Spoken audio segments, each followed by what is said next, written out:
மக்களே, நீங்க இப்போ கேட்க போறது சித்ராவாகிய நான் எழுதின ஒரு அழகான காதல் கதை. நீ தீயா இல்லை தென்றலா. இது முழுக்க முழுக்க ஒரு கற்பனை கதையே. இந்த கதையை கேட்டுட்டு உங்களுடைய கருத்துக்கள் என்னவென்று மறக்காம கமெண்ட்ல சொல்லுங்க. அப்பதான் நான் செய்யற இந்த வேலை சரியா தவறா, சரியாதான் என் பாதை போயிட்டு இருக்கா அப்படிங்கிறதுலாம் எனக்கு தெரியும். ஓகே மக்களே, கதைக்குள்ள போலாமா? அத்தியாயம் 13. அபார்ட்மெண்டில் இருந்து கிளம்பிய மது பெங்களூருவின் ரயில் நிலையத்திற்கு வந்து சேர்ந்தாள். பெற்றோர், உடன்பிறந்தோர், உறவென்று சொல்லிக்கொள்ள யாரும் இல்லாதிருந்த போதும் கடந்த 4 வருடமாய் தனிமையை அவள் உணர்ந்ததே இல்லை. ஆனால் இன்றோ உயிர் இருந்தும் இதயம் துடித்தும் அவள் நடைப்பிணமாய் ரயில் நிலையத்தில் நடைபாதை என் 10 நின்று கொண்டிருந்தாள். அவள் கையில் இருந்த பயணச்சீட்டை பார்த்தாள் மது. மும்பை செல்வதற்கான பயணச்சீட்டு அது. ராகவனின் அம்மா விமான நிலையத்தில் அவளிடம் கொடுத்தது. பெங்களூருவில் இருந்து மும்பை அவள் செல்ல வேண்டும் என்பதுதான் லதாவின் உத்தரவு. ஏன், எதற்கு என்றெல்லாம் மது அவளிடம் கேட்கவே இல்லை. தான் செய்வது சரியா என்று கூட மது யோசிக்கவில்லை. யாரிடமும் எதுவும் சொல்லாமல் அடுத்த ராத்திரியில் ஓடி வந்திருக்கிறாள் பெண் அவள். தான் போகும் பாதை சரியா என்று கூட யோசிக்காமல் எப்படி யோசிக்க முடியும்? அவளுக்கு கட்டளையிட்டது ராகவனின் அம்மா அல்லவா? மின்னலென வந்து நின்றது நடைபாதை என் 10 மும்பை செல்லும் புல்லட் ரயில். தன் பேக்கை எடுத்துக்கொண்டு ரயில் ஏறி தன் சீட்டில் மது அமர ரயிலும் புறப்பட்டது. ஜன்னலோர இருக்கையில் சாய்ந்து அமர்ந்த மது 4 வருடங்களுக்கு முன் நடந்தவற்றை யோசித்தாள். ராகவனின் அரண்மனை அது. அந்த அரண்மனையின் மிக பெரிய வரவேற்பறையில் மதுவினுடைய அக்காவின் மாமாவின் சடலம் கிடத்தப்பட்டிருக்க தனக்கென இருந்த ஒரே சொந்தமும் சடலமாய் தன் முன்னே கிடப்பதை பார்த்து கொண்டே பிரம்மை பிடித்தவள் போல அமர்ந்திருந்தாள் மது. பெரிய வீட்டுக்கு இவ அக்கா வாக்கப்பட்டு போயிருக்கா. இவ தங்கச்சி படிக்கிறதுக்காக வாங்கின கடனை எல்லாம் மொத்தமா கொடுத்துருவான்னு பார்த்தா இப்படி போய் சேர்ந்துட்டாளே என்றபடியே அரண்மனைக்குள் கந்து வட்டிக்காரன் ஒருவன் வர அவனின் சத்தத்தை கேட்ட பார்த்திபனோ, ஹேய், யார் நீ, வெளியே போயா என்று சொல்லிக்கொண்டே கந்து வட்டிக்காரன் சட்டையை பார்த்திபன் பிடிக்க அந்த அரண்மனையை சுற்றி வெளிகளை அலைமோதவிட்ட கந்து வட்டிக்காரனோ, ஐயா, எனக்கு சொந்தமான பொருள் ஒன்று இந்த வீட்டுக்குள்ள இருக்கு, அதை எடுத்துட்டு நான் போயிடுறேன் என்று கந்து வட்டிக்காரன் சொல்ல, அவன் சொல்வதை புரிந்து கொண்ட பார்த்திபனோ அவன் சட்டையிலிருந்து கையை எடுத்தான். வாயில் வெத்தலையை மென்றபடியே அந்த கந்துவட்டிக்காரன் சடலத்தின் பக்கத்தில் பிரம்மை பிடித்தவள் போல அமர்ந்திருந்த மதுவின் கைகளை அழுத்த பிடித்தான். அவன் பிடித்த வேகத்தில் மது அணிந்திருந்த கண்ணாடி வளையல்கள் நொறுங்கி அதே இடத்தில் விழுந்தது. அவனை நிமிர்ந்து பார்த்த மதுவோ, கை வலிக்குது, என்ன விடு என்றாள். ஹோய், இனி நீ என்னோட அடிமை. உங்க அக்கா வாங்கின கடனை நீதான் செட்டில் பண்ணணும், வாடி என்று அவளின் கையை கந்து வட்டிக்காரன் பிடித்து இழுக்க, சுற்றி அத்தனை பேர் இருந்தும் யாரும் தன்னை தடுக்கவில்லையே, தன்னை காப்பாற்றவில்லையே. யாராவது தன்னை காப்பாற்ற வருவார்களா? பஞ்சாலியின் மானம் காக்க கண்ணன் வந்தது போல தன்னையும் யாராவது காப்பாற்றுவார்களா என்று நினைத்த அந்த பேதை தன் மணிக்கட்டை பிடித்த கந்து வட்டிக்காரன் கையை தனது இன்னொரு கையால் விளக்க முயற்சித்துக் கொண்டிருந்தாள். அரண்மனையின் வாயில் வரை அவளை இழுத்துச் சென்ற கந்து வட்டிக்காரன் சட்டென்று நிற்க நின்றார். யார் சார் நீங்க? ஏன் குறுக்க நிக்கிறீங்க? அவங்க அக்கா வாங்கின கடனுக்கு இவளை இழுத்துக்கிட்டு போறேன், வழிய விடுங்க, விடுங்க சார் என்றான் அவன். முன்னே நின்றிருந்த ராகவனை பார்த்து. பாவாடை தாவணியில் அழுதழுது சிவந்த முகத்தோடு கந்துவட்டிக்காரன் பிடித்ததில் சிவந்த மணிக்கட்டை தன் மற்றொரு கையால் அழுத்த தேய்த்தபடி கண்களில் நீர் பொங்க நின்றிருந்தவளை பார்த்த ராகவனோ, உனக்கு அண்ணி எவ்வளவு கொடுக்கணும் என்று கந்துவட்டிக்காரனிடம் கேட்க, என் கிட்ட கடன் வாங்கினது இவ அக்கா, அதை இப்போ அடைக்க வேண்டியது இவ தான்.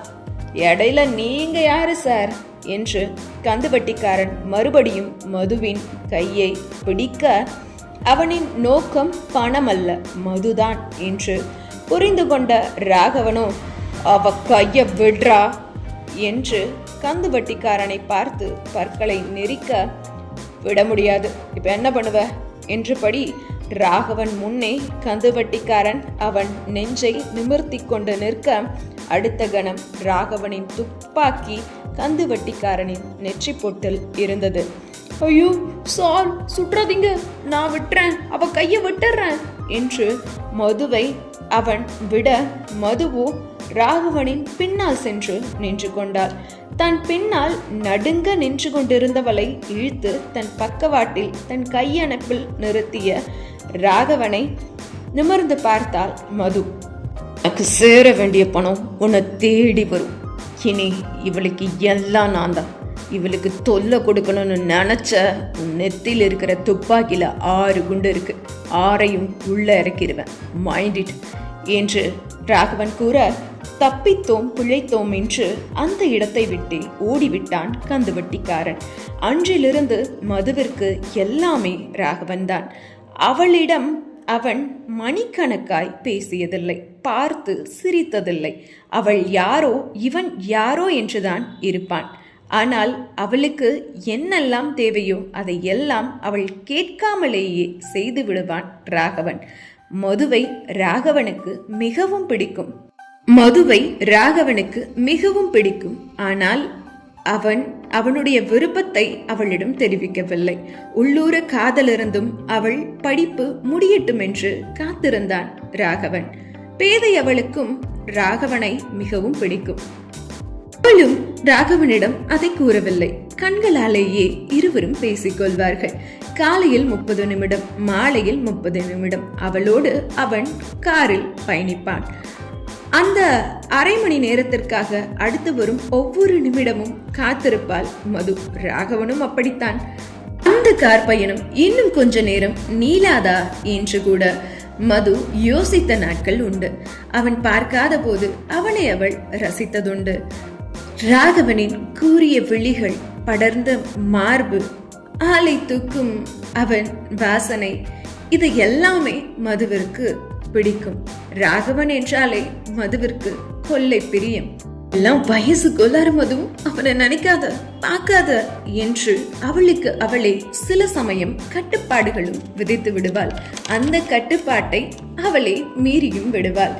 ராகவனை மது காதலிக்கிறாள். காதலித்தால் இப்பொழுது மும்பை ரயிலில் தன்னை தொலைப்பதற்காய் போய்கொண்டிருக்கும் இந்த கணம் வரை மது ராகவனை காதலிக்கிறார். பெங்களூருவில் திவ்யாவோ அன்றைய நாள் முழுவதும் பெங்களூருவை தன் ஸ்கூட்டியிலேயே சுற்றிவிட்டாள். மதுவை எங்கும் காணவில்லை. தேடி தேடி களைத்து போய் அபார்ட்மெண்ட்டுக்கு திரும்பி வந்த மது ஸ்கூட்டியின் கீயை சோபாவின் ஒரு ஓரத்தில் வீசினாள். அவளும் சோபாவின் மறு ஓரத்தில் அமர்ந்து கொண்டாள். மது, எங்கடி போன, திரும்பி வந்துடுடி என்று தனக்குத்தானே புலம்பியவள் தான் அனுப்பிய வாய்ஸ் மெசேஜை வாசு பார்த்தானா என்று மொபைலை எடுத்து வாட்ஸ்அப்பை ஓபன் செய்து பார்த்தாள். வாசு அவளின் மெசேஜை பார்க்கவில்லை. அவனுக்கு வாட்ஸ்அப்பில் கால் செய்து பார்த்தாள். அவன் அதை இப்பொழுதும் எடுக்கவில்லை.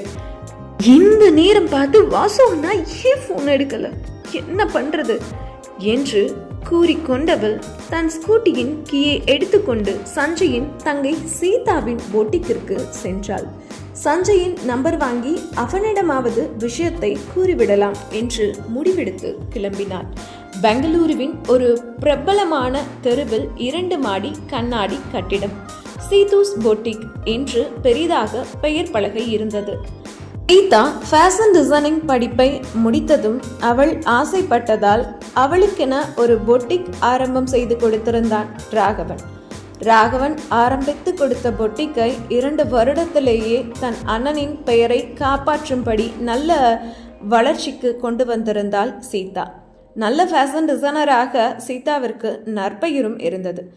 சீதாவின் பொட்டிக்கின் முன்னே ஸ்கூட்டியை நிறுத்திய திவ்யா பொட்டிக்கின் கண்ணாடி கதவை திறந்து உள்ளே சென்றாள்.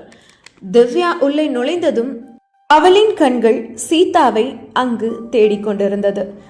திவ்யாவின் பக்கம் வந்த அந்த பொட்டிக்கில் வேலை செய்யும் ஒரு பெண், மேம் உங்களுக்கு என்ன வேணும், சாரீஸ் ஆர் சல்வாஸ் என்று கேட்க, அந்த பெண்ணிடம் திவ்யாவோ மிஸ் சீதாவை பார்க்கணும் என்று சொல்ல, அதுவும் ஆஃபீஸ் ரூம்ல இருக்காங்க என்று அந்த பெண் சொல்ல, தேங்க்யூ என்று சொன்னபடி ஆஃபீஸ் ரூமை நோக்கி சென்றாள் திவ்யா. எக்ஸ்கியூஸ் மீ என்றபடியே திவ்யா அறையினுள் செல்ல, வாங்க வாங்க திவ்யா என்று சிரித்தபடியே திவ்யாவை வரவேற்றாள் சீதா. சீதாவை திவ்யா இன்றுதான் முதல் முறை பார்க்கிறாள். ஆனால் சீதாவிற்கு எப்படி தன்னை தெரியும் என்று யோசனையுடனேயே திவ்யா அறையினுள் நுழைய, என்ன திவ்யா இப்பதான் இவளை முதல் முறை பார்க்குறோம், எப்படி இவளுக்கு நம்ம பேரு தெரியும் தானே யோசிக்கிறீங்க, சஞ்சய் என்ன சொல்லியிருக்காரு என்று ஒரு மாதிரி சிரித்தபடியே சீதா சொல்ல, திவ்யாவுக்கோ குழப்பம். ராகவனோடு 4-5 முறை கல்லூரியில் சஞ்சயை திவ்யா பார்த்ததோடு சரி, சஞ்சயிடம் அவள் பெரியதாக பேசினது கூட கிடையாது. சஞ்சயை பற்றி வாசு சொல்லி கேள்விப்பட்டிருக்கிறாள், அவ்வளவுதான். தன்னை சுற்றி என்னதான் நடக்கிறது என்பதை யோசித்துக் கொண்டே நிற்க, திவ்யா என்ன நின்றுட்டே இருக்கீங்க, அப்புறம் என் அண்ணன் என் பொண்டாட்டியையே நிற்க வச்சு பேசினேன்னு என்னதான் திட்டுவான், உட்காருங்க என்று சீதா ஒரு இருக்கையை நோக்கி கையை காட்ட, ஏன்னா பொண்டாட்டியா, எனக்கும் அவனுக்கும் கல்யாணம் ஆகிட்ட மாதிரியே பேசுறாளே, அண்ணனும் தங்கச்சியும் சரியான லூசுகளா இருப்பாங்க போல என்று நினைத்தபடியே திவ்யா சீதா காட்டிய இருக்கையில் அமர்ந்தாள். சொல்லுங்க திவ்யா, என்ன பார்க்க வந்திருக்கீங்க, ஏதாவது முக்கியமான விஷயமா என்று சீதா கேட்க, ஆமா உங்க அண்ணன் நம்பர் வேணும் என்று தயங்கியபடியே திவ்யா கேட்க, வாட், சஞ்சய் அண்ணா நம்பர் உங்ககிட்ட இல்லையா என்று சீதா கேட்க, என்கிட்ட இல்லைங்க என்று திவ்யா சொல்ல, ஓகே ஓகே 1 செகண்ட் இருங்க என்று சொன்ன சீதாவோ தன் மேசையில் இருந்த சஞ்சயின் விசிட்டிங் கார்டை எடுத்து, திவ்யா இந்தாங்க அண்ணனோட விசிட்டிங் கார்டு, இதுல அவனோட நம்பர் இருக்கு என்று சொல்லி விசிட்டிங் கார்டை திவ்யாவிடம் நீட்ட, திவ்யாவும் அதை பெற்றுக்கொண்டாள். அந்த விசிட்டிங் கார்டை ஒரு முறை பார்த்தபல், okay okay Sita, thank you so much, நான் கிளம்புறேன் சொன்னபடியே நாற்காலியிலிருந்து எழுந்து கொள்ள, ஓகே திவ்யா, உங்களை நெக்ஸ்ட் டைம் அண்ணனோட தான் நான் மீட் பண்ணணும் என்று சீதா சிரித்து கொண்டே சொல்ல, நான் கிளம்புறேன் என்று சொல்லிவிட்டு திவ்யா அங்கிருந்து நகர்ந்தாள். பாய், பார்த்து போங்க என்றாள் சீதா. விட்டு வெளியில் வந்த திவ்யாவோ, விட்டா இவ என்னை இப்பவே கூப்பிட்டு போய் அவங்க அண்ணனுக்கு கல்யாணம் பண்ணி வச்சிருவா போல இருக்கே, அவங்க அண்ணனை விட இவ ரொம்ப ஃபாஸ்டா இருக்கா என்று மனதிற்குள்ளேயே நினைத்து கொண்டவள், ஓகே இப்போ நம்ம பண்ண வேண்டியது சஞ்சய்க்கு கால் தான் என்று சொல்லிவிட்டு தன் கையில் இருந்த கார்டை எடுத்து அதிலிருந்த நம்பரை தன் மொபைலில் சேவ் செய்துவிட்டு சஞ்சய்க்கு தன் வாட்ஸ்அப்பில் இருந்து அழைப்பு விடுக்க, அவன் அவளுடைய காலை எடுக்கவில்லை. ஐயோ, இவனும் என்ன சோதிக்கிறானே என்று சொன்னபடியே இன்னொரு முறை சஞ்சய்க்கு கால் செய்தாள். ஆனால் இந்த முறையும் சஞ்சய் திவ்யாவின் காலை அட்டென்ட் செய்யவில்லை. கனடால ஃபோன் யூஸ் பண்ணக்கூடாதுன்னு ஏதாவது ரூல்ஸ் வச்சிருக்காங்களா என்ன? வாசு அண்ணாவும் ஃபோனை எடுக்கல, இப்போ இந்த சஞ்சயும் ஃபோன் எடுக்கல, இப்போ என்ன பண்றதுன்னு தெரியலையே என்றபடியே தன் ஸ்கூட்டியில் அமர்ந்து கொண்டாள் திவ்யா. சரி, இன்னும் ஒரே ஒரு தடவை சஞ்சய்க்கு கூப்பிட்டு பார்ப்போம் என்று திவ்யா அவளது போனை அன்லாக் செய்ய, திவ்யா சஞ்சய்க்கு அழைக்கும் முன்னரே அவன் அழைப்பு வந்துவிட்டது அவளது அலைபேசிக்கு. அவசரமாக அவன் அழைப்பை எடுத்தவள் ஹலோ என்று சொல்லும் முன்னரே அவன் பேச ஆரம்பித்திருந்தான். சொல்லுங்க மேடம், ஃபர்ஸ்ட் டைம் எனக்கு ஃபோன் பண்ணியிருக்கீங்க, மாமிகிட்ட பேசாம இருக்க முடியலையா என்று சஞ்சய் சொல்ல, சஞ்சய் பி சீரியஸ், ஒரு முக்கியமான விஷயம் பேசணும் என்று பதட்டத்துடன் திவ்யா சொல்ல, டார்லிங் பி கூல், எனக்கு தெரியுது ஏதோ அவசரமான விஷயம்னு எனக்கு தெரியுது. இல்லைன்னா என் தங்கச்சியோட பொட்டிக்கை தேடி போய் அவகிட்ட இருந்து என் நம்பரை வாங்கி எனக்கு கூப்பிட்டுருக்க மாட்டேன். சொல்லுங்க, என்ன விஷயம்? ஏதாவது பிரச்சனையா என்று சஞ்சய் கேட்க, ஆமாம் ஆமாம் வாசுவோட ஃபோன் என்னாச்சு? நான் அவருக்கு ஃபோன் பண்ணேன், அவர் எடுக்கல. மெசேஜ் பண்ணேன், அதையும் அவர் பார்க்கல என்று திவ்யா சொல்ல, அவரோட ஃபோன் மிஸ் ஆகிடுச்சு. அவர்கிட்ட பேசணுமா? அவர்கிட்ட கொடுக்கவா? பட் அவர்கிட்ட பேசணும்னா சில பல மணி நேரங்கள் ஆகும். இங்க அவர் மயக்கத்தில் இருக்காரு. இப்போ ஃப்ரீஸ் மூட்ல பயங்கரமான ஆழ்ந்த தூக்கத்தில் இருக்காரு என்று சஞ்சய் சிரித்து கொண்டே சொல்ல, ஓகே ஓகே சஞ்சய், நல்லா கேளு. இங்க மதுவை காணோம், எல்லா இடத்துலையும் தேடிட்ட, அவன் எங்கேயும் இல்லை. இதை ராகவன் அண்ணாட்ட எப்படியாவது சொல்லணும், நீ அவர்கிட்ட சொல்லிடு என்று திவ்யா சொல்ல, வாட், அண்ணியை காணோமா? என்ன சொல்ற நீ என்று சஞ்சய் கேட்க, நான் என்ன இங்கிலீஷ்லயா சொன்னேன்? தமிழ்ல தானே சொன்னேன். அவ எங்க தேடியும் கிடைக்கல. ராகவன் அண்ணாட்ட சொல்லிடு என்று திவ்யா சொல்ல, ஓகே ஓகே, நீ டென்ஷன் ஆகாத, நான் பார்த்துக்கிறேன் என்று சொல்லி போனை வைத்தான் சஞ்சய். சஞ்சயிடம் விஷயத்தை சொன்ன பிறகுதான் திவ்யாவிற்கு உயிரே வந்தது. வாசு, சஞ்சய், ராகவன் மூவரும் காரில் ஏர்போர்ட்டிற்கு சென்று கொண்டிருந்தனர். மது காணவில்லை என்கிற விஷயத்தை ராகவனிடம் எப்படி சொல்வது என்று யோசித்துக் கொண்டிருந்தான் சஞ்சய். வாசுவோ நன்றாக மயக்கத்தில் இருக்கிறான். எப்பொழுது வாசுவிடம் சொல்லி ராகவனிடம் மது காணவில்லை என்கிற விஷயத்தை சஞ்சயால் சொல்லவும் முடியாது. ராகவன் காரை ஓட்டினபடியே யாருடனோ போனில் பேசிக் கொண்டிருந்தான்.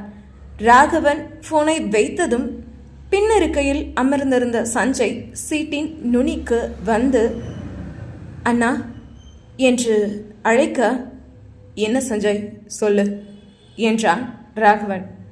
அண்ணிய காலையிலிருந்து காணமா, மது இப்பதான் சொன்னா என்று சஞ்சய் சொல்ல, வாட் என்றபடி காரை சடன் பிரேக் போட்டு நிறுத்தினான் ராகவன். இனி என்னவெல்லாம் நடக்கப் போகிறது, ராகவன் எப்படி மதுவை கண்டுபிடிக்க போகிறான் என்பதையெல்லாம் நாம் அடுத்த அத்தியாயத்தில் பார்ப்போம். நன்றி. வணக்கம் மக்களே, ரிலாக்ஸ் வித் சித்து. இந்த யூடியூப் சேனலுக்கு உங்கள் எல்லாத்தையும் வரவேற்கிறதுல நான் ரொம்ப சந்தோஷம் அடைகிறேன். இப்போ நீங்கள் கேட்க போகிறது நீ தீயா இல்லை தென்றலா. இது நான் எழுதும் ஒரு அழகான காதல் கதை. முழுக்க முழுக்க என்னுடைய கற்பனையால் எழுதப்பட்டது இந்த கதை. இந்த கதையில் வர பெயர்களோ இடங்களோ இல்லை சம்பவங்களோ யார் மனதையும் புண்படுத்துவதற்காக எழுதப்பட்டது கிடையாது. கதைக்குள்ள போலாமா? அத்தியாயம் 14. காரின் பின் சீட்டில் அமர்ந்திருந்த சஞ்சய் கார் ஓட்டிக் கொண்டிருக்கும் ராகவனை பார்த்து, அண்ணா அண்ணிய காணோமா என்று சொல்ல, வாட் என்றபடியே சடன் பிரேக் போட்டு காரை நிறுத்தினான் ராகவன். அவன் காரை நிறுத்திய வேகத்தில் கோ டிரைவர் சீட்டில் அமர்ந்திருந்த வாசுவோ காரின் முன் கண்ணாடியில் சென்று இடித்து கொண்டான். இடித்த வேகத்தில் அவனுக்கு மயக்கமும் தெளிந்துவிட்டது. ஐயோ, சிங்கம் சிங்கம் சிங்கம் கடிச்சிருச்சு என்று தலையை பிடித்து கொண்டு கத்தி கொண்டிருந்தான் வாசு. டேய், காருக்குள்ள எங்கடா சிங்கம் வந்துச்சு? கத்தாம பேசாம உட்காரு என்று ராகவன் வாசுவை பார்த்து கத்த, சாரிடா மச்சான், கொஞ்சம் பயந்துட்டேன் என்றான் வாசு சிறு பிள்ளை போல் முகத்தை வைத்து கொண்டு. சஞ்சய், திவ்யாவுக்கு கால் பண்ணு என்று ராகவன் சொல்ல, திவ்யாவிற்கு தன் அலைபேசியில் அழைத்தவன் போனை ராகவனிடம் கொடுத்தான் சஞ்சய். என்னாச்சு திவ்யா என்றான் ராகவன். மதுவை காணோம்னா காலையிலிருந்து என்றாள் திவ்யா. நேத்து ஏர்போர்ட்ல என்று இழுத்தாள் திவ்யா. ஏர்போர்ட்ல என்றான் ராகவன். லதா மேம் கிட்ட மது பேசிக்கிட்டு இருந்தா, அதிலிருந்து அவ முகமே சரியில்லைன்னா என்று திவ்யா சொல்ல, சற்று அமைதியாயிருந்தவன் ஒரு நிமிட அமைதிக்கு பிறகு, ஓகே நான் பார்த்துக்கிறேன் என்றபடி போனை சஞ்சயிடம் கொடுத்த ராகவன் தன் மொபைலிலிருந்து தன் போலீஸ் நண்பனுக்கு அழைத்து மதுவை தேடச் சொன்னான். ராகவன் பேசுவதை கேட்டுக்கொண்டிருந்த வாசுவோ, மச்சான் மதுவு காணுமா, எங்க போனா, என்ன ஆச்சு என்று வாசு கேட்க, என்கிட்ட சொல்லிட்டா போனா என்று ராகவன் வாசுவை பார்த்து கேட்க அமைதியாகிவிட்டான் வாசு. இவளுக்கு என்னதான் பிரச்சனை, எங்க போனா என்று மனதனுள்ளே புலம்பிய ராகவன் தன் இரு கைகளால் தன் தலைமுடியை அழுத்த கோதிவிட்டு உதட்டை குவைத்து ஊதியவன் புயல் வேகத்தில் ஏர்போர்ட்டை அடைந்து விட்டான். ஏர்போர்ட் செல்வதற்குள் 4-5 முறை தன் போலீஸ் நண்பன் குமாருக்கு போன் செய்து விட்டான் ராகவன். 5வது அழைப்பின் போது, ராகவ் என்ன ஆச்சு, யார் அந்த பொண்ணு, 30 மினிட்ஸில் 5 டைம்ஸ் ஃபோன் பண்ணிட்ட, உன்னோட டென்ஷன் எனக்கு புரியுது, நீ கனடாவிலிருந்து இந்தியா வர்றதுக்குள்ள அந்த பொண்ணை நான் கண்டுபிடிச்சிடுவேன், கூல்டா என்றான் IPS ஆக இருக்கும் குமார், ராகவனின் நண்பன். சீக்கிரம் என்றான் ராகவன் குமாரிடம். டொரண்டோ பியர்சன் இன்டர்நேஷனல் ஏர்போர்ட்டின் போர்டிங் கவுண்டரில் நின்று கொண்டிருந்தனர் வாசுவும் சஞ்சயும் ராகவனும். ராகவனின் முகம் பதட்டம், கவலை, ஏக்கம் என்று எல்லா உணர்வுகளையும் மொத்தமாக பிரதிபலித்துக் கொண்டிருந்தது. ராகவனின் இந்த முகத்தை சஞ்சயும் வாசுவும் இதுவரை கண்டதில்லை. போர்டிங் கவுண்டரில் டிக்கெட் செக் செய்யும் boarding pass agent, sir ticket என்று கேட்க அதனை கவனிக்காமல் மதுவின் யோசனையில் நின்று கொண்டிருந்தான் தன் பாக்கெட்டுக்குள் கைவிட்டபடி ராகவன். தன்னை மறந்து நிற்கும் நண்பனை பார்த்த வாசுவும், மச்சான் டிக்கெட் கேட்குறாங்கடா என்று சொல்ல நிதானத்திற்கு வந்த ராகவனும் டிக்கெட்டை எடுத்து அந்த பணிப்பெண்ணிடம் நீட்ட, அந்த சமயம் பார்த்து அவன் அலைபேசி அலற நம்பரை பார்த்ததும் புருவம் சுருக்கிய ராகவன் எரிச்சலோடு போனை அட்டென்ட் செய்து காதில் வைத்தவன் ஹலோ என்று கூற, சார் அப்பாவுக்கு ஹார்ட் அட்டாக், என்ன பண்ணுறதுன்னு தெரியல, ஹாஸ்பிட்டலுக்கு கூப்பிட்டேன், வரமாட்டேன்னு சொல்லிட்டாரு, உங்களை பார்க்கணுன்னு சொல்கிறாரு என்று மறுமுனையில் இருந்தவர் கூற, என்னால் இப்போ வர முடியாது, வைங்க ஃபோனை என்றபடி அழைப்பை துண்டித்து ஃபோனை பாக்கெட்டில் வைத்தான் ராகவன். அடுத்த 20 நிமிடத்தில் கனடாவில் இருந்து பெங்களூரு செல்லும் விமானத்தில் அமர்ந்திருந்தனர் வாசுவும் ராகவனும் சஞ்சயும். பாக்கெட்டில் இருந்த போனை வெளியில் எடுத்த ராகவனும் கனடாவில் இருந்த ஒரு மருத்துவருக்கு போன் செய்தான். டாக்டர், நான் ராகவன் பேசுறேன் என்று ராகவன் சொல்ல, தெரியுது, சொல்லுங்க ராகவன் என்று அந்த மருத்துவர் சொல்ல, அப்பாவுக்கு ஹார்ட் அட்டாக், வீட்டுக்கு போங்க, இன்னும் 20 மினிட்ஸில் நான் அங்கே இருப்பேன் என்று கூறி போனை வைத்தான். வாசுவையும் சஞ்சயையும் பெங்களூருக்கு செல்லும்படி உத்தரவிட்டவன் தன் தந்தையை காண அவரின் வீட்டுக்கு சென்றான். ஆடம்பரமில்லாத அழகிய தனி வீடு அது. இலையுதிர் காலம் என்பதால் அந்த வீட்டு வாசலில் கிடந்த இலை சருகுகளை விளக்கியபடி சீறி பாய்ந்து வந்து நின்றது அந்த வீட்டு வாசலில் ராகவனின் கார். ராகவனின் கார் சத்தம் கேட்டு வீட்டின் உள்ளே இருந்து அந்த வீட்டின் விசுவாசி மணி வெளியில் வந்திருந்தார். ராகவனின் காரை பார்த்ததும் ஓடி வந்து அவனின் கார் கதவை திறந்தார். கார் கதவை திறந்தவர் அவர் தோளில் கிடந்த துண்டை எடுத்து இடுப்பில் கட்டினார். மணியண்ணா, எத்தனை தடவை சொன்னாலும் கேட்க மாட்டீங்களா என்று சொன்ன ராகவன் அவர் இடுப்பில் இருந்த துண்டை எடுத்து தோளில் போட்டான். இன்னும் மாறவே இல்லை தம்பி நீங்க என்றபடி பெருமையாக பார்த்தார் மணி ராகவனை.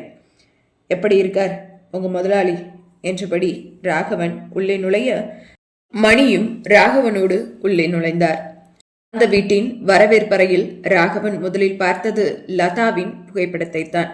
அந்த புகைப்படத்தை பார்த்ததும் தனக்கு பின்னால் 2 அடி தள்ளி நின்றிருந்த மணியை ராகவன் திரும்பி பார்க்க அவர் தலை குனிந்து கொண்டார்.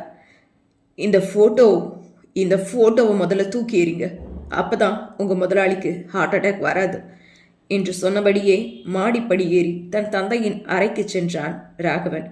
ருத்ரமூர்த்தியின் அறையில் மருத்துவர் அவரை பரிசோதித்துக் கொண்டிருந்தார். ராகவனை பார்த்ததும், வாங்க ராகவன், உங்க அப்பாவுக்கு இது 3rd அட்டாக், ஆன்ஜியோ பண்ணியே ஆகணும், 4 இடத்துல பிளாக் இருக்கு என்று மருத்துவர் சொல்ல, ஆபரேஷனுக்கு ரெடி பண்ணிடுங்க டாக்டர் என்று ராகவன் சொல்ல, மெத்தையில் படுத்திருந்த ருத்ரமூர்த்தி மெல்ல எழுந்தார். அவரை கைத்தாங்கலாக பிடித்த மணி அவர் முதுகின் பின்னால் தலையணையை சாய்த்து அமரச் செய்தார்.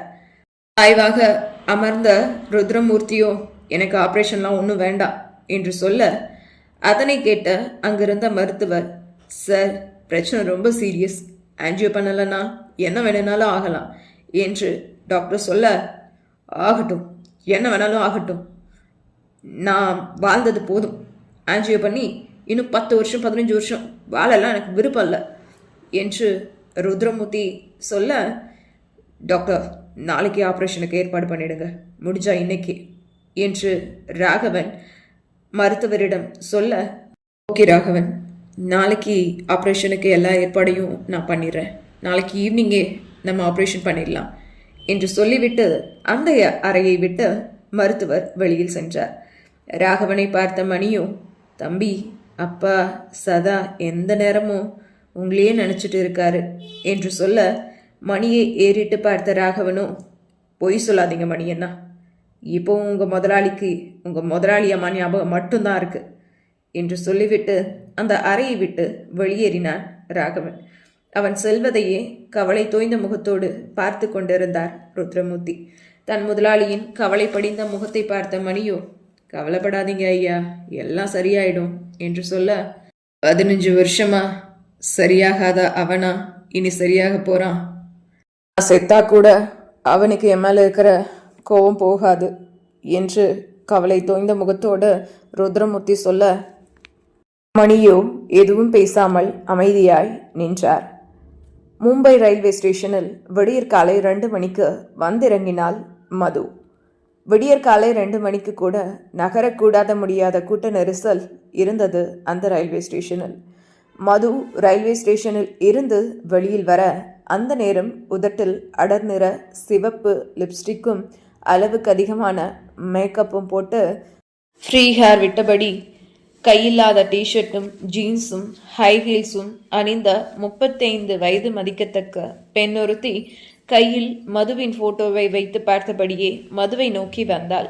மதுவை பார்த்ததும் அவள், நீதான் அந்த பொண்ணா என்று கேட்க புரியாமல் விழித்தாள் மது.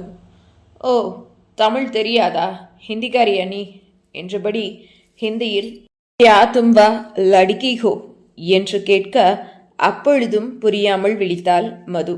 அட, இந்த பொண்ணு தமிழில் கேட்டாலும் பதில் சொல்ல மாட்டேங்கிறா, ஹிந்தியில் கேட்டாலும் பதில் சொல்ல மாட்டேங்கிறா, திருவிழாவில் காணாமல் போன ஆடு மாதிரி முழிக்கிறா, ஏமா பெங்களூரில் இருந்த வந்த புது டிக்கெட் நீதானா என்று அந்த பெண் கேட்க, தயங்கியவாறு ஆமாம் என்றாள் மெல்லிய குரலில் மது.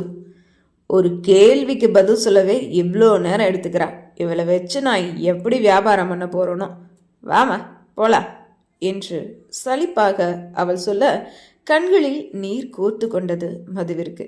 ஐய என்ன லூக்கு, வா என்றபடி அவளின் கையை இழுத்தாள் அந்த பெண்.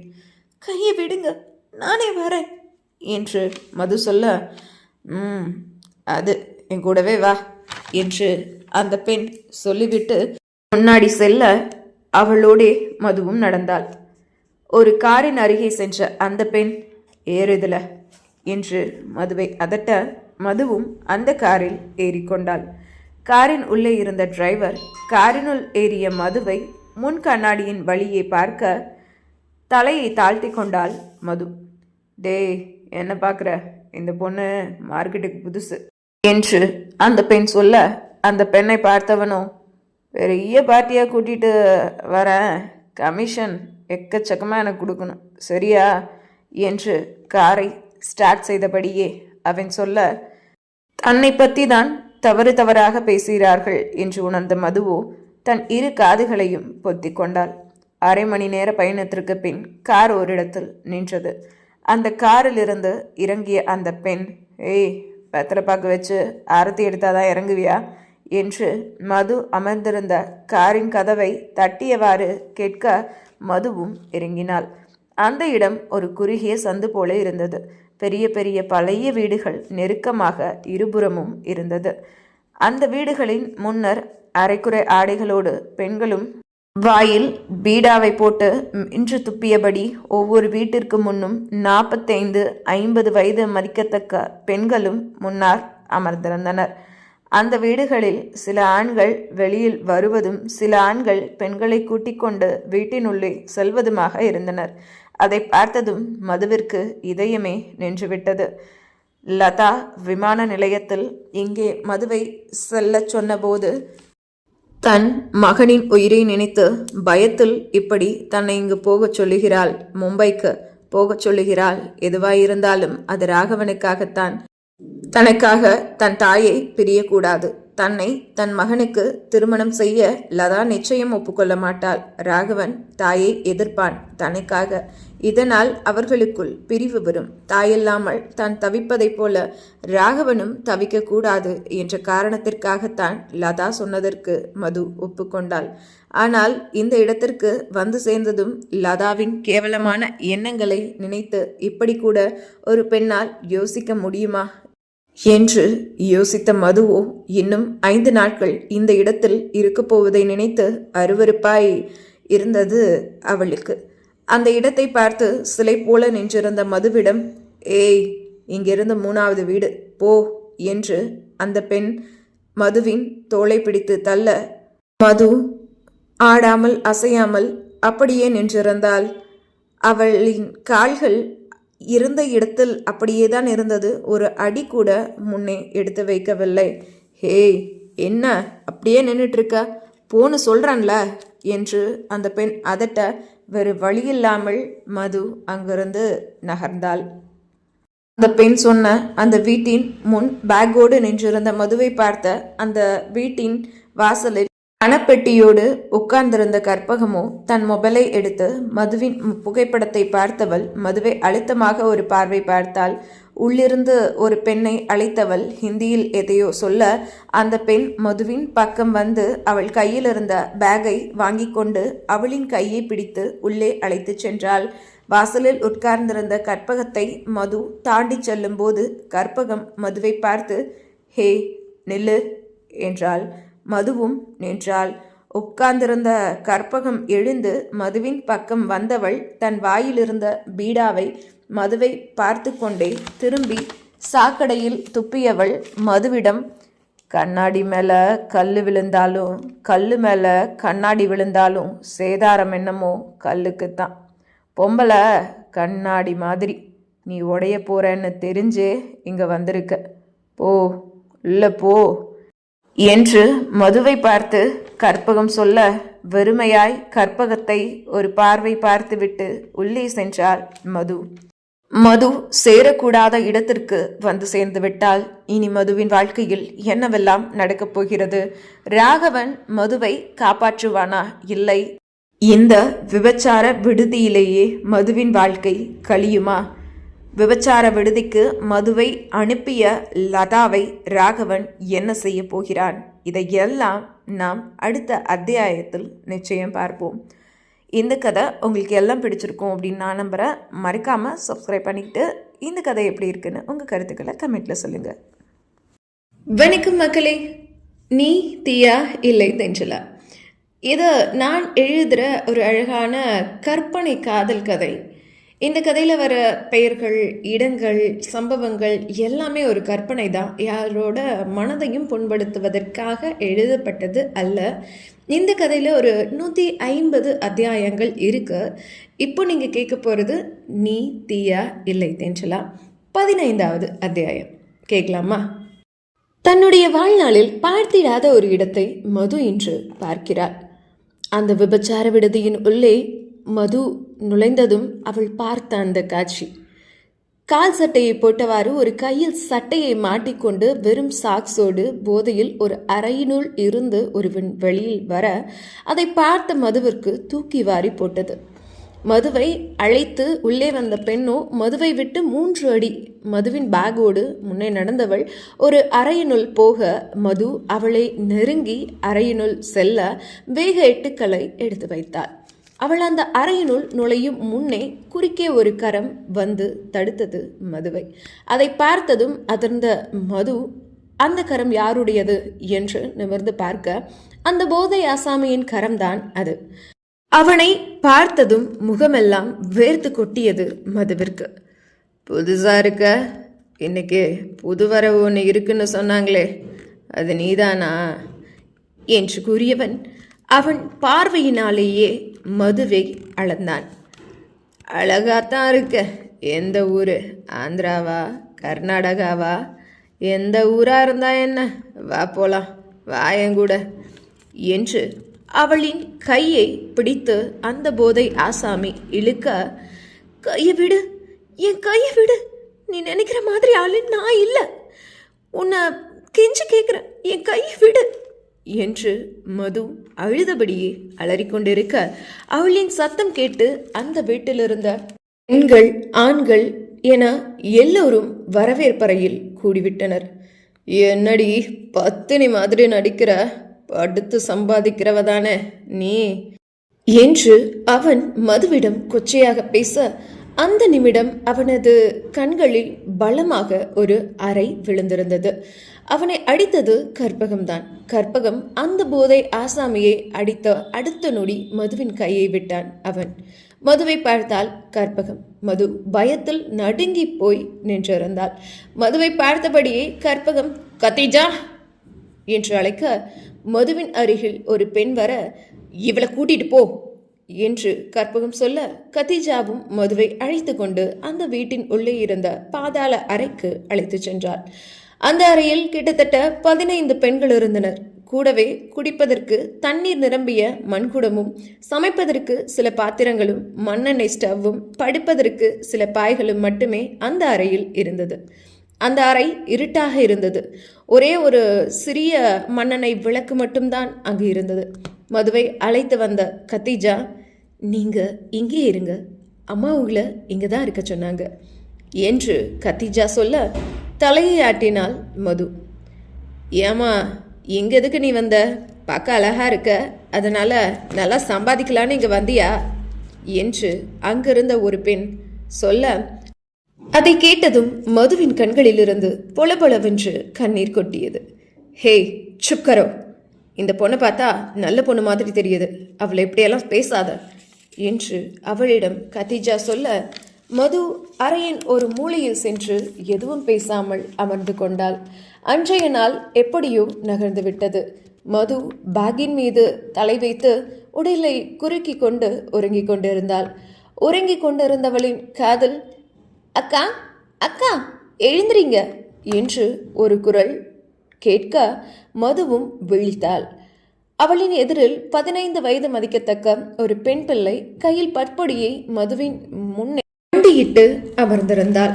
இந்த விபச்சார விடுதியில் இவ்வளவு சிறு வயதில் இந்த பெண் பிள்ளை எப்படி என்ற கேள்வியோ மதுவின் மனதை அழுத்த, மது எழுந்து அமர, அக்கா பற்பொடி இன்னாங்க, அதோ அங்க பாத்ரூம் இருக்கு, பல்ல விளக்கிட்டு குளிச்சுட்டு வாங்க என்று மதுவின் கையில் பற்பொடியை அந்த பெண் பிள்ளை திணிக்க, மதுவும் வாங்கி கொண்டாள். குளித்து பல் துளக்கி விட்டு மது வர, அந்த அறையில் நேற்று இருந்த பெண்களில் சிலர் இன்று இல்லை. இன்று குறைவாகத்தான் இருந்தார்கள் பெண்கள் அந்த அறையில். ஒரு சிலர் சாப்பிட்டு கொண்டிருக்க, ஒரு சிலர் தங்களை அலங்கரித்து கொண்டிருந்தார்கள். என்ன மது, சாப்பிடலையா? வந்து உட்காருங்க, சாப்பிடலாம் என்று சாப்பாட்டை ஏந்தியபடி கத்திஜா மதுவை நோக்கி வந்தாள். இல்லைங்க, எனக்கு வேண்டாம் என்று மது சொல்ல, பயப்படாதீங்க, இதில் மயக்க மருந்து ஒன்றும் கலக்கலை, உங்களை மயக்கம் போட வச்சு யாரோ ஒருத்தனுக்கு இறையாக்கவெல்லாம் மாட்டோம், உட்காருங்க சாப்பிடலாம் என்றபடி கத்திஜா அமர, மதுவும் அவளின் எதிரே அமர்ந்து கொண்டாள். அக்கா, நான் அவங்களுக்கு கொடுக்குறேன் என்று கத்திஜாவின் கையில் இருந்த தட்டை வாங்கிய அந்த பெண் பிள்ளையும் மதுவிடம் கொடுக்க, அந்த பெண் பிள்ளையை ஆழ்ந்து பார்த்த மதுவும் அவள் கொடுத்த தட்டை வாங்கியவள் கத்திஜாவை பார்த்து, இந்த பொண்ணு எப்படி இங்க என்று கேட்டாள். அவளோட தலைவிதி, இங்கே தான் பிறந்தா. இவ பிறந்த 5 வருஷத்தில் எய்ட்ஸ் வந்து இவ அம்மா இறந்துட்டா. இவ சொந்த பந்தத்தை தேடி போனோம், இவளை ஒப்படைக்க விபச்சாரி பெத்த பொண்ணுன்னு பட்டம் கொடுத்து இவளை சேர்த்துக்க மாட்டேன்ட்டாங்க. இவ இங்கே தான் இருக்கா, நாங்கள் இங்கேயே கூட்டிகிட்டு வந்து நாங்களே வளர்க்குறோம் என்று கத்திஜா சொல்ல, அந்த பெண் பிள்ளையை பார்த்த மதுவோ, நீ சாப்பிட்டியாடா என்று கேட்க, இன்னும் இல்லைக்கா, இனிமே தான் என்றாள் அந்த சிறு பெண். முதல்ல நீ சாப்பிடு, அப்புறம் நான் சாப்பிட்றேன் என்று தன் தட்டில் இருந்த சப்பாத்தியை அந்த சிறு பெண்ணின் வாயருகே மது கொண்டு போக அவளும் அதை வாங்கி கொண்டாள். அக்கா, நீங்க கத்திஜா அக்கா கிட்ட சொல்லுங்க, இந்த அறையை விட்டு என்னை வெளியே கூட்டிட்டு போக சொல்லி. எனக்கு விவரம் தெரிஞ்சதிலிருந்து நான் இந்த அறைக்குள்ளேயே தான் இருக்கேன், நான் வெளியவே போனதில்லை என்று அந்த சிறு பிள்ளை பாவமாக சொல்ல, என்னம்மா சொல்ற, நீ இந்த அறைக்குள்ளேயே தான் இருக்கியா? இது வரைக்கும் வெளி உலகத்தை பார்த்ததே இல்லையா என்று அந்த சிறு பெண்ணிடம் மது கேட்க, இந்த அறைக்குள்ள இருக்கிற பெண்கள் எல்லாம் மாதவிடாயில இருக்கிற பெண்கள். இவங்க வெளியே யார் கண்ணில் பட்டாலும் ஒரு ஆம்பளை கூப்பிட்டா போய் தான் ஆகணும். அந்த மிருகங்க கிட்ட இருந்து தப்பிக்கத்தான் அம்மா இவங்கள இங்க வச்சிருக்காங்க. இவங்களுக்கே இந்த நிலைமைனா இவ சின்ன மொட்டு. இவ அந்த மனித மிருகங்க கண்ணில் பட்டுட்டா இவளோட நிலைமை என்ன ஆகும்? கருக்கிடுவாங்க இவளை என்று வார்த்தைகளில் வழி நிறைந்த குரலில் கத்தீஜா சொல்ல, இதை கேட்ட மதுவிற்கு நெஞ்சில் பாரம் கூடிக்கொண்டது. கனடாவில் பிரபலமான மருத்துவமனையில் ராகவனின் தந்தைக்கு ஆபரேஷன் நடந்து கொண்டிருந்தது. ஆபரேஷன் முடிந்ததும் வெளியில் வந்தார் மருத்துவர். மணியும் ராகவனும் அறுவை சிகிச்சை செய்யும் அறையின் முன்புறம் நாற்காலியில் அமர்ந்திருக்க, மருத்துவரை பார்த்ததும், ஆபரேஷன் செய்யும் அறையிலிருந்து வெளியில் வந்த மருத்துவரை பார்த்ததும் மணி எழுந்து, டாக்டர், முதலாளி எப்படி இருக்காரு என்று மணி கேட்க, சொல்ற மணி என்று மணியிடம் சொன்ன மருத்துவர் ராகவனை பார்த்து, ராகவன், என்னோட கேபினுக்கு வாங்க என்று சொல்லிவிட்டு தனது அறைக்கு சென்றார் மருத்துவர். மருத்துவர் சென்றதும், தம்பி, மருத்துவர் என்ன சொல்ல போறாரோ? ஐயா நலமா இருக்கணும், நான் பக்கத்தில் இருக்கிற கோவிலுக்கு போறேன், அங்கே போய் அவர் பேர்ல ஒரு அர்ச்சனை பண்ணிட்டு வரேன் என்று சொல்ல மணி அங்கிருந்து நகர ராகவன் மருத்துவரை பார்க்க சென்றார். மருத்துவரின் அறையில் ருத்ரமூர்த்தியின் கோப்புகளை புரட்டி கொண்டிருந்த மருத்துவர் ராகவனை பார்த்ததும், வாங்க ராகவன், உட்காருங்க என்று ஒரு இருக்கையை காட்டி அவனை அமரச் சொன்னார். மருத்துவர் காட்டிய இருக்கையில் ராகவனும் அமர்ந்தான். சொல்லுங்க டாக்டர், அவர் நல்லா இருக்கார்ல என்று ராகவன் கேட்க, இப்போ ஓகே தான், பட் அவரோட இருதயம் ரொம்ப பலவீனமாக இருக்கு. இன்னொரு தடவை அட்டாக் வந்தா அந்த நாள் தான் அவருக்கு கடைசி நாளாக இருக்கும் என்று மருத்துவர் சொல்ல, இப்போ என்னை என்ன பண்ண சொல்றீங்க என்று ராகவன் கேட்க, அவனை அதிர்ந்து பார்த்தார் மருத்துவர். அவரை இந்தியாவுக்கு அழைச்சிட்டு போய் கூடவே வச்சு பார்த்துக்கோங்க என்று மருத்துவர் சொல்ல, அவரை நான் ஒன்றும் இந்தியா விட்டு துரத்தலை, அவராக தான் வந்தார். 15 வருஷம் ஆச்சு, இன்னும் அவருக்கு இந்தியா வர தோணலை. அவரை கம்பல் பண்ணவும் நான் விரும்பலை என்று ராகவன் சொல்ல, ஓகே, நான் அவர்கிட்ட பேசுகிறேன் என்று மருத்துவர் சொன்னார். என்ற ராகவன், அவ்வளோதான், ஆப்ரேஷன் முடிஞ்சிருச்சுல, நான் கிளம்பலாமா என்று ராகவன் கேட்க, ருத்ரமூர்த்தி சார் இன்னும் 2 days ஐசியூவில் தான் இருக்கணும், அப்புறம் நார்மல் வார்டுக்கு மாற்றிட்டு டிஸ்சார்ஜ் பண்ணிடலாம். இன்னும் 2 days நீங்கள் அவர் கூட இருக்கலாமே என்று மருத்துவர் கேட்க, ட்ரை பண்ணுறேன் என்று சொல்லிவிட்டு ராகவன் அங்கிருந்து நகர்ந்தார். அதன் பின் 2 நாட்கள் அப்படியே போனது. ராகவனுக்கு மதுவின் எண்ணம் நிறைந்திருந்தது. மூளை எங்கும், மனமெங்கும், அவன் உடலெங்கும் அவள் எங்கே இருக்கிறாள், என்ன செய்கிறாள் என்று எதுவும் தெரியாத சூழ்நிலையில் அவளை பார்க்க அவனின் மனம் துடித்தது. கனடாவின் ஒரு காஃபி ஷாப்பில் காஃபி ஆர்டர் செய்துவிட்டு அமர்ந்திருந்த ராகவன் தன் போலீஸ் நண்பன் குமாருக்கு கால் செய்தான்.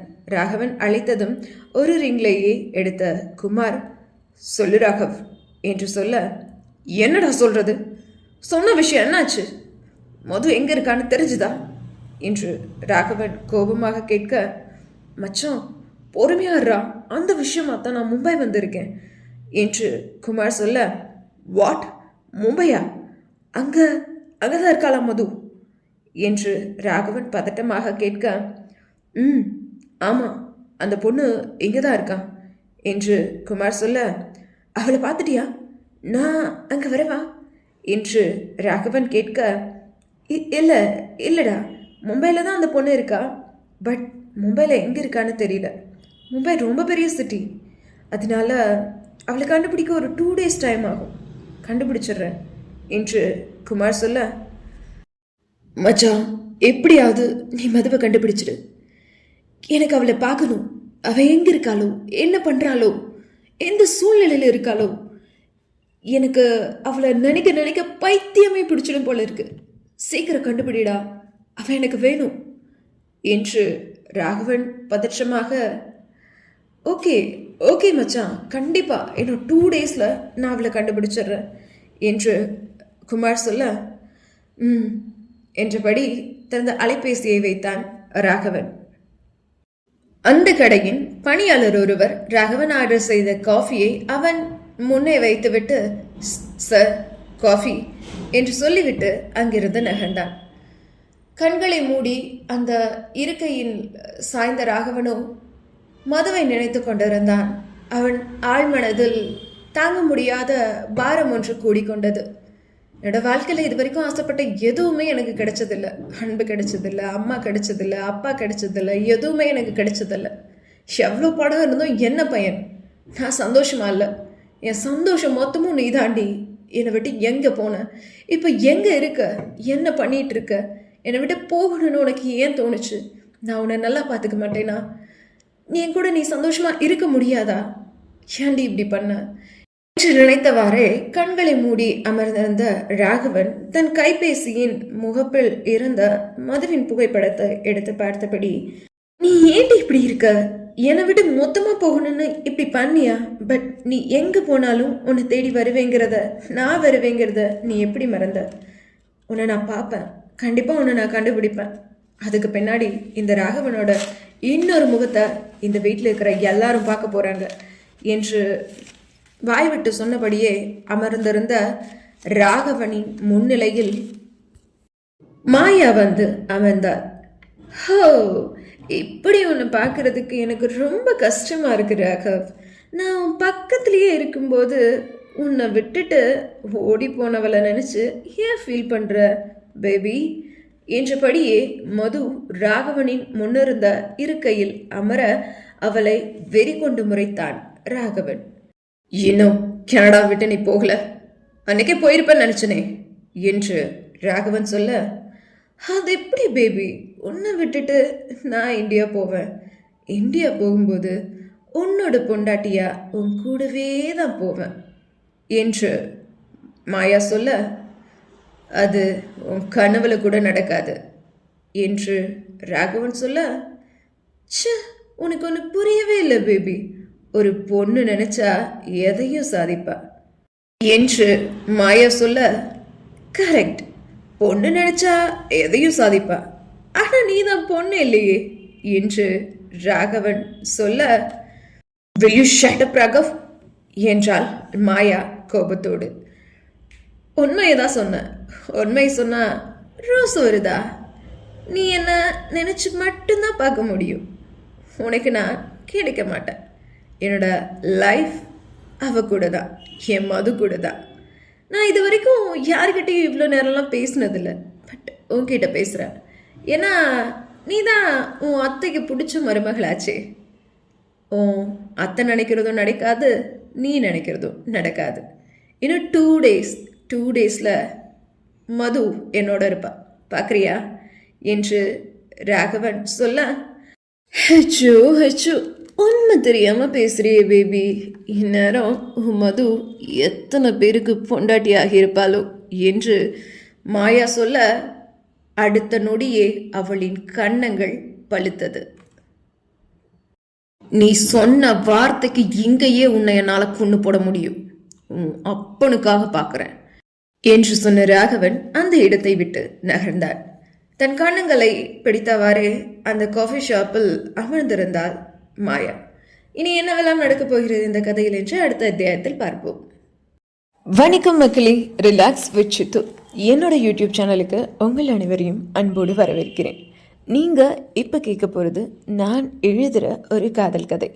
இது ஒரு தொடர்கதை. 150 அத்தியாயங்கள் இதில் இருக்குது. இப்போ நீங்கள் கேட்க போகிறது 16வது அத்தியாயம்.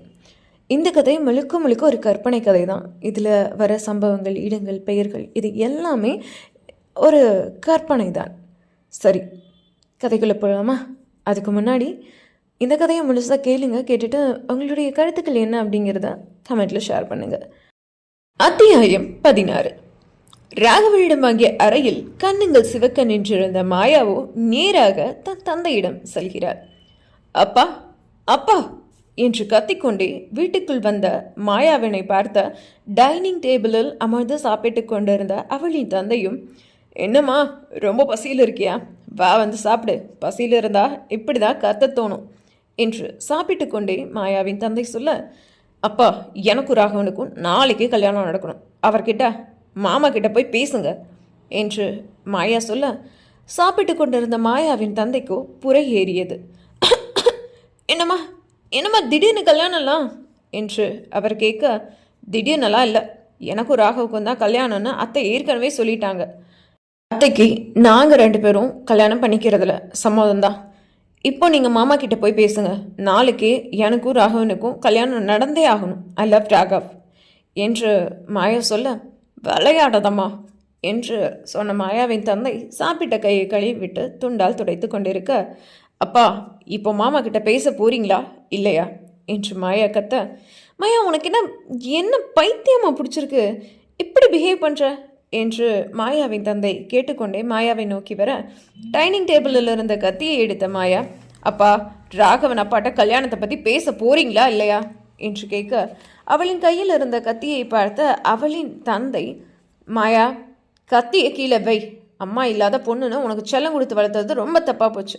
ராகவ மனசில் என்ன இருக்குன்னு தெரியாமல் ருத்ரமூர்த்தி கிட்ட நான் எப்படி பேசுறது என்று சொல்லிக்கொண்டே மாயாவின் பக்கம் அவள் தந்தை வர, ஓ அப்போ என்னோட விருப்பத்தை விட ராகவனோட விருப்பம் தான் உங்களுக்கு முக்கியம் இல்லை என்று சொல்லிக்கொண்டே மாயா தன்னுடைய கையை கத்தியால் வெட்டி கொள்ள, ஐயோ மாயா என்றபடியே மாயாவின் கையில் இருந்த கத்தியை பிடிங்கவர், நான் ருத்ரமூர்த்திகிட்ட பேசுகிறேன் என்று சொன்னார்.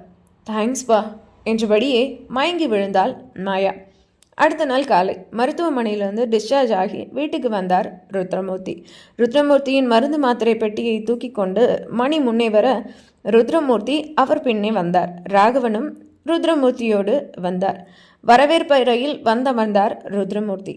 அவரை கடந்து மாடியில் இருக்கும் தன் அறைக்கு செல்ல மாடிப்படியில் கால் வைத்தான் ராகவன். ராகவா, இந்த வீட்டுக்கு நீ வந்து 4 நாளாச்சு. அப்பா கிட்ட ஒரு வார்த்தை கூட பேசல, என்கிட்ட பேச மாட்டியாப்பா என்ற ருத்ரமூர்த்தியின் தழுதழுத்த குரல் ராகவன் காதில் விழ படியில் ஏறச் சென்றவன் நின்றான். திரும்பினான். உங்களை விட்டு ஓடிப்போன உங்கள் பொண்டாட்டியை ஏற்றுக்கிற அளவுக்கு பெரிய மனசு உங்ககிட்ட இருக்கலாம், என்னால் மன்னிக்க முடியாது. அவங்கள மன்னிச்சு ஏற்றுக்கிட்ட உங்களையும் மன்னிக்க முடியாது. நீங்கள் பட்ட அவமானங்களையும் கஷ்டங்களையும் நீங்கள் மறந்துக்கலாம், ஆனால் நானும் என் அண்ணனும் என்ன பண்ணோம்? இந்த கேள்விக்கு பதில் உங்ககிட்ட இருக்கா என்று ராகவன் சொல்லிவிட்டு படப்படவென்று படியேறி அவனது அறைக்கு செல்ல, மகன் சொல்லிவிட்டு போனதை கேட்டுக்கொண்டு கல்லாய் நின்றிருந்தார் ருத்ரமூர்த்தி. ஐயா, உங்கள் மச்சான் வந்திருக்காரு என்று மணி சொல்ல வாயிலை பார்த்தார் ருத்ரமூர்த்தி. லதாவின் தம்பியும் மாயாவின் தந்தையுமான கணேசனும் மாயாவும் அங்கு நின்றிருந்தனர். ராகவன் ருத்ரமூர்த்தியுடன் பேசிக் கொண்டிருக்கும் போதே மாயாவும் அவளது தந்தையும் வந்துவிட்டனர். அவர்கள் இருவரையும் பார்த்த ருத்ரமூர்த்தி, வாங்க என்று அழைத்துவிட்டு சோபாவில் அவர் அமர்ந்துவிட பக்கவாட்டு சோபாக்களில் உள்ளே வந்த மாயாவின் தந்தையும் மாயாவும் அமர்ந்து கொண்டனர். மாமா, என் அக்கா நாடுதான் உங்களுக்கு இவ்வளோ பிரச்சனையும், மன்னிச்சிடுங்க மாமா என்று மாயாவின் தந்தை சொல்ல, மாயாவின் தந்தையை வெற்று பார்வை பார்த்த ருத்ரமூர்த்தியோ, மனைவியும் இருந்தோம் மகனும் இருந்தோம், ஆனால் அதை அணிக்கணும்னு என்னோட விதியில் எழுதியிருக்கும்போது அதை யாரால் மாற்ற முடியும் என்று ருத்ரமூர்த்தி சொல்ல, இப்போது உடல்நல பரவாயில்லையா மாமா என்று மாயாவின் தந்தை கேட்க, என்றார் ருத்ரமூர்த்தி. இவர்கள் பேசி கொண்டிருக்கும்போது காஃபி தட்டோடு வந்த மணி மூவருக்கும் காஃபியை கொடுக்க மூவரும் வாங்கி பருகினர். மாயாவின் தந்தை காஃபியை பருகியவாறே ருத்ரமூர்த்தியிடம், மாமா, மாயா ராகவனை கல்யாணம் பண்ணிக்கணும்னு ஆசைப்படுறா, அதை பற்றி பேசலான்னு தான் வந்தேன் இந்த நேரத்தில் நான் அதை பேசுகிறேன்னு தப்பாக எடுத்துக்காதீங்க மாமா என்று சொல்ல, அவனோட வாழ்க்கையில் எந்த முடிவையும் எடுக்கிற அதிகாரம் எனக்கு இல்லைப்பா. அது மட்டும் இல்லைப்பா, அவன் யாரோ ஒரு பொண்ணை விரும்புகிறதா கேள்விப்பட்டேன் என்று ருத்ரமூர்த்தி சொல்ல, ராகவன் மனசில் இப்படி ஒரு ஆசை இருக்குன்னு எனக்கு தெரியாத மாமா. தெரிஞ்சிருந்தா உங்ககிட்ட கேட்டிருக்க மாட்டேன், என்னை மன்னிச்சிடுங்க என்று மாயாவின் தந்தை சொல்ல, கணேசா, எனக்கு உடம்பு ரொம்ப சோர்வாக இருக்குது, நான் என்னோட அறைக்கு போகிறேன் என்று ருத்ரமூர்த்தி எழுந்து கொள்ள, தன்னுடைய பெட்டியோடு ராகவன் படியிலிருந்து இறங்கி கொண்டிருந்தான். மாயாவின் தந்தை, மணி, ருத்ரமூர்த்தி என அனைவரும் ராகவனை திரும்பி பார்க்க, white shirt, jeans pant, shoes, cooling glass என ராஜ தோரணையோடு ராகவன் படியிலிருந்து இறங்கி கொண்டிருந்தான். மாப்பிள்ள, எப்படி இருக்கீங்க என்றார் மாயாவின் தந்தை ராகவனை பார்த்து. நல்லா இருக்கேன், நீங்கள் எப்படி இருக்கீங்க என்றான் ராகவன். நல்லா இருக்கேன் மாப்பிள்ள, ஊருக்கு கிளம்பிட்டீங்களா என்றவர் கேட்க, ஆமாம், ஒர்க் இருக்கு என்று ராகவன் சொல்ல, தம்பி இன்னும் 2 நாள் இருந்துட்டு போகலாமே என்று மணி கேட்க, மணியின் கேள்விக்கு பதில் சொல்லாமல், அவரை பார்த்துக்கோங்க, நான் வரேன் என்றவன் நகர பெருமூச்சோடு தன் அறைக்கு செல்ல படி ஏறினார் ருத்ரமூர்த்தி. 4 படிகள் அவர் ஏற 5வது படி ஏற முடியாமல் கீழே விழப்போன ருத்ரமூர்த்தியை தாங்கி பிடித்தது ஒரு கரம். 15 வருடங்களுக்கு பிறகு காலத்தின் கட்டாயமோ விதியின் விளையாட்டோ தன்னை விட்டு பிரிந்திருந்த மகனின் கரங்கள் தன்னை தாங்குவதை ருத்ரமூர்த்தி பார்த்தார். மொத்தமாய் உடைந்து போனார். எங்கோ ஒரு ஓரத்தில் தன் மீதான பாசமும் மகனுக்கு இருக்கிறது என்பதை நினைத்து பெருமூச்சு விட்டு கொண்டார் ருத்ரமூர்த்தி. ருத்ரமூர்த்தியை பார்த்த ராகவன், படியிலே நீ இறங்காதீங்க, ஏறாதீங்க, லிஃப்ட் வீட்டுக்குள்ளேயே ரெடி பண்ண சொல்லிடுறேன் என்று சொல்லிவிட்டு அந்த அறையை விட்டு வெளியேறிய ராகவனை கண்ணகலாமல் பார்த்த ருத்ரமூர்த்தி கண்களை மூடி ஆழ்ந்த நித்திரைக்கு சென்றார். கிட்டத்தட்ட 10 வருடங்களுக்கு பிறகு அவரின் கண்கள் ஆழ்ந்த நித்திரையை தழுவுகிறது. ருத்ரமூர்த்தி மிகப்பெரிய பணக்காரர் கிடையாது, மிகப்பெரிய கோடீஸ்வரர் கிடையாது, அவருக்கென்று சொத்து சுகம் எதுவும் இல்லை. சின்ன மளிகை கடையை நடத்தி கொண்டிருந்தவர் தான் ருத்ரமூர்த்தி. தன் தாய் தந்தையராய் பார்த்து ருத்ரமூர்த்திக்கு மனம் முடித்து வைத்தவள் தான் லதா. இருவரின் வாழ்க்கையும் சந்தோஷமாகத்தான் சென்றது. இருந்தும் லதாவிற்கு ஏதோ ஒரு தன்னுடைய வாழ்க்கையில் எந்த சந்தோஷமும் இல்லாத போன்ற ஒரு உணர்வு. லதாவிற்கு ஆசையெல்லாம் வீடு, கார், பங்களா, சொத்து, சுகம், இது எல்லாம் மீதுதான். சாதாரண ஒரு நடுத்தர குடும்ப தலைவியை வாழ அவளுக்கு விருப்பமில்லை. ருத்ரமூர்த்தி லதாவை நன்றாகத்தான் பார்த்து கொண்டார், தன் சக்திக்கு மீறி. இருவருக்கும் அழகான 2 ஆண் குழந்தைகள். வாழ்க்கை நிம்மதியாகத்தான் போய்கொண்டிருந்தது ருத்ரமூர்த்திக்கு. ஆனால் லதாவிற்கு அப்படி இல்லை. காசும் பணமும் வீடும் சொத்தும் சுகமும் இல்லாத ஒரு வாழ்க்கை நரகத்திற்கு சமம். இந்த சிறைச்சாலையிலிருந்து எப்படியாவது வெளியில் போக வேண்டும் என்பதுதான் லதாவின் எண்ணமாக இருந்தது. ஏனென்றால் லதா எதிர்பார்ப்பது எல்லாத்தையும் ருத்ரமூர்த்தியால் செய்து கொடுக்க முடியாது என்கிற எண்ணம் அவளுக்கு இருந்தது. அதனால் ருத்ரமூர்த்தியிடம் லதாவாக சென்று விவாகரத்து கேட்டாள். லதாவிற்கு ருத்ரமூர்த்தி எப்படியோ, ஆனால் ருத்ரமூர்த்திக்கு லதா மட்டும்தான் உலகம். அவளை அவ்வளவு காதலித்தார் ருத்ரமூர்த்தி. தன் மனைவி எது கேட்டாலும் அவளுக்கு இல்லை என்று எப்படியாவது செய்துவிடும் ருத்ரமூர்த்தி, தன் மனைவி தன்னிடம் விவாகரத்து கேட்கும் போதும் அதற்கு மறுப்பேதும் சொல்லாது கொடுத்து விட்டார். ருத்ரமூர்த்தியை விவாகரத்து செய்த லதாவோ இன்னொரு ஆணை திருமணம் செய்தார். ஒரு பெண் குழந்தைக்கும் தாயானார். பிறகுதான் தெரிந்தது, தான் திருமணம் செய்த அந்த ஆணுக்கு ஏற்கனவே திருமணமாகி ஒரு பையன் இருந்தது. அதனால் அந்த ஆணிடமிருந்து விலகி தான் பெற்ற அந்த பெண் பிள்ளையையும் அந்த ஆணிடமே கொடுத்துவிட்டு நிர்கதியாய் நின்ற லதாவை நாள் ருத்ரமூர்த்தி சந்தித்தார். லதா சென்ற பிறகு தன் உழைப்பினால் ஓரளவுக்கு முன்னேறி இருந்தார் ருத்ரமூர்த்தி. தனக்கென்ன ஒரு பெரிய ஜவுளி கடை, தனக்கென்ன ஒரு பெரிய ஹோட்டல் என்று கொஞ்சம் வசதியானார்.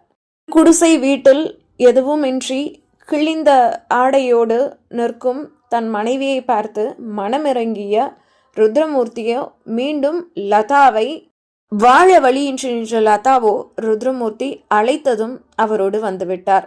ஆனால் லதா மீண்டும் தங்கள் வீட்டிற்கு வந்தது ராகவனுக்கோ அவன் அண்ணனுக்கோ பிடிக்கவில்லை.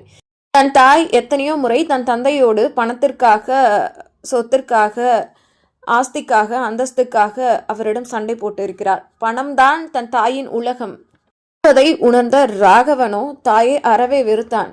தன் தந்தையை விட்டு இன்னொருத்தனை நாடி சென்று அவனுக்கு அதே ஊரில் பிள்ளையும் பெற்று வாழ்ந்து கொண்டிருந்த தாயை எந்த பிள்ளைக்கு தான் பிடிக்கும்? தன் தாய்க்காகவே தன் தந்தையை மிகப்பெரிய நிலைமையில் வைத்து பார்க்க வேண்டும் என்று ராகவன் ஆசைப்பட்டான். வெறிகொண்டு படித்தான். தனது உழைப்பும் முயற்சியும் அவனுடைய 25 வயதிலேயே பெங்களூருவின் டாப் 10 பணக்காரர்களில் அவனும் ஒருவனாக ஆக்கியிருந்தது. இருந்தும் தன் தாயை அரவணைத்து கொண்ட தந்தையின் மேல் ராகவனுக்கு கோபம். தன் தந்தையோடு பேசுவதை நிறுத்தி கொண்டான். லதா ருத்ரமூர்த்தியை விட்டு போன பிறகு தன் பிள்ளைகளையும் வீட்டையையும் பார்த்து கொள்வதற்காக பணியில் அமர்த்தப்பட்டவர்தான் மணி. லதாவை ருத்ரமூர்த்தி மீண்டும் தன் வீட்டுக்கு அழைத்து வந்தாலும் அவள் கொடுத்து விட்டு போன வலியும் வேதனையும் ஆறாத ரணமாயிருந்தது ருத்ரமூர்த்திக்கு. ஒரே வீட்டில் தன் மனைவியை பார்த்து கொண்டு இருக்க முடியாத ருத்ரமூர்த்தியோ தன் தம்பியின் அரவணைப்பில் ராகவனையும் அவனது அண்ணனையும் விட்டுவிட்டு கனடா வந்துவிட்டார். ராகவன் நன்றாக வளர்ந்த பிறகு அரண்மனை போல் ஒரு வீட்டை வாங்கினான். அதில்தான் ராகவனின் சித்தப்பா, சித்தி, சஞ்சய், சீதா, ராகவன், அவனின் அண்ணன், லதா என எல்லோரும் இருந்தார்கள். தன் தாய் சென்ற பிறகு ராகவன் யாரிடமும் அதிகமாக பேசுவதில்லை. அவன் குறிக்கோள் பணம் மட்டும்தான் இருந்தது. தன் தந்தையிடம் இல்லாத பணத்தை தான் சம்பாதித்து காட்ட வேண்டும் என்று எண்ணினான். ஒரு சாம்ராஜ்யத்தையே உருவாக்கி அதற்கு ராஜாவாக இருக்கிறான் ராகவன். ஆனாலும் அவன் மனதில் நிம்மதியும் இல்லை, சந்தோஷமும் இல்லை. ராதாவிடம் அந்த நிம்மதியையும் சந்தோஷத்தையும் கண்டுவிடவே அவளையே தன் வாழ்க்கையாக்க நினைத்தான் ராகவன். வழி நிறைந்த ருத்ரமூர்த்தியின் மனதிற்கு ஆறுதலாய் இருந்தது தன் மகன் தன்னிடம் சற்று முன்னே பேசிப்போன அந்த ஓரிரு வார்த்தைகள். ராகவன் கிளம்பிய மறுகணம் மாயாவும் அவளது தந்தையும் அவர்கள் வீட்டிற்கு கிளம்பிவிட்டனர். வீட்டிற்கு வந்ததும் கையில் கிடைத்த பொருட்களை எல்லாம் தூக்கி போட்டு உடைத்து கொண்டிருந்தாள் மாயா. மாயா, பைத்தியம் மாதிரி பண்ணாத. ராகவன் தான் யாரோ ஒரு பொண்ணை விரும்புகிறானே, அப்புறம் அவனை உனக்கு கல்யாணம் செய்து வைக்கும்படி எப்படி கேட்குறது? ருத்ரமூர்த்தி மாமா சொல்லிட்டார்ல, அவன் யாரோ ஒரு பொண்ணை விரும்புகிறான்னு.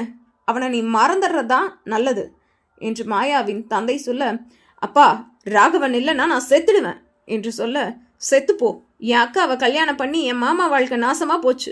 அதுக்கு பரிகாரமாக நானே ராகவன் காதலிக்கிற பொண்ணை முன்னாடி நின்று அவனுக்கு கல்யாணம் பண்ணி வைக்க போகிறேன். உன்னை அவனுக்கு கல்யாணம் பண்ணி வச்சு அவன் வாழ்க்கையை கெடுக்க என்னால் முடியாது. நீ என் அக்கா வளர்த்த பொண்ணு, அதனால அவளோட குணம் அப்படியே உனக்கு இருக்குது. ஏதாவது ஒன்று நினச்சா அதை சாதிச்சே காமிக்கணும்னு நினைக்கிற. மற்றவங்க மனசை பற்றி கொஞ்சம் கூட புரிஞ்சுக்க மாட்டீர என்று மாயாவின் தந்தை சொல்ல, இதை கேட்ட மாயாவோ சற்று அதனதுதான் போனாள். தன் தந்தையின் வாயிலிருந்து செத்துப்போ என்ற வார்த்தையை மாயா எதிர்பார்க்கவில்லை. கனடாவிலிருந்து மும்பைக்கு விமானத்தில் பறந்து கொண்டிருந்தான் ராகவன். 32 மணி நேர பயணம் கனடாவிலிருந்து மும்பைக்கு. மும்பை ஏர்போர்ட்டில் வந்திறங்கிய ராகவனை அவன் போலீஸ் நண்பன் குமார் ரிசீவ் செய்தான். மும்பையில் ராகவனுக்கு சொந்தமான ஐடி கம்பெனிகள் இருந்தது. தொழில் சம்பந்தமாக ராகவன் அடிக்கடி மும்பை வருவதுண்டு. தற்போது மதுவை தேடி மும்பை வந்திருக்கிறான். தனது நண்பனின் காரில் ஏறிக்கொண்ட ராகவன், குமார், மதுவை பற்றி தெரிஞ்சுதா என்று கேட்க, என்றான் குமார். சூப்பர், அவ எங்கடா, இப்பவே அவளை பார்க்கலாமா என்று அவன் கேட்க, எச்சிலை கூட்டி விழுங்கிய குமாரோ, அவ ஒரு விபச்சார விடுதியில் இருக்கா என்று குமார் சொல்ல, வாட் என்று சொல்லி அதிர்ச்சியானவன் கார் ஓட்டி கொண்டிருந்த குமாரின் சட்டையை பிடித்தான். என்னடா சொல்ற, எப்படி அங்க என்று ராகவன் கேட்க, சொல்றேன், டென்ஷன் ஆகாத என்று குமார் சொன்னதும் அவன் சட்டையிலிருந்து கையை எடுத்தான் ராகவன். உன்னோட அம்மா தான் மது அங்கே அனுப்பியிருக்காங்க. இதை கேட்டதும் நானே ஷாக் ஆயிட்டேன். மது மேலே அவங்களுக்கு அப்படி என்ன கோவம்னு எனக்கு தெரியல என்று குமார் சொல்ல, ராகவனின் கண்களோ இரத்த நிறத்தில் சிவந்து போனது. நான் நினச்சேன், இதை அவங்க தான் பண்ணி இருப்பாங்கன்னு நினச்சேன். ச்சே, அவ வயிற்றுல தான் நான் பிறந்ததை நினச்சா எனக்கே அருவருப்பாக இருக்குடா என்று ராகவன் சொல்ல, சரி கோவப்படாத, மதுவை முதல்ல காப்பாத்தலாண்டா என்று குமார் சொல்ல அமைதியானான் ராகவன். மதுவை எப்படி ராகவன் காப்பாற்றப் போகிறான்? இனி என்னவெல்லாம் நடக்கப் போகிறது? இந்த கதையில் லதாவுக்கு ராகவன் என்ன தண்டனை கொடுக்க போகிறான் என்பதையெல்லாம் நாம் அடுத்த அத்தியாயத்தில் பார்க்கலாம்.